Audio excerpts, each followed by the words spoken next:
नमस्तेस्तु भगवन् विश्वेश्वराय महादेवाय त्र्यम्बकाय त्रिपुरान्तकाय त्रिकाग्निकालाय कालाग्निरुद्राय नीलकण्ठाय मृत्युञ्जयाय सर्वेश्वराय सदाशिवाय श्रीमान् महादेवाय नमः।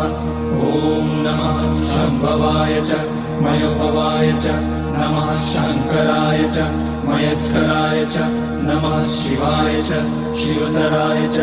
ॐ त्र्यम्बकं यजामहे सुगन्धिं पुष्टिवर्धनम् उर्वारुकमिव बन्धनान् मृत्योर्मुक्ष्यमामृतात्। नागेन्द्रहाराय त्रिलोचनाय भस्माङ्गराय महेश्वराय नित्याय शुद्धाय दिगम्बराय तस्मै नकाराय नमः शिवाय। मन्दाकिनी सलिलचन्दन चर्चिताय नन्दीश्वर प्रमथनाथ महेश्वराय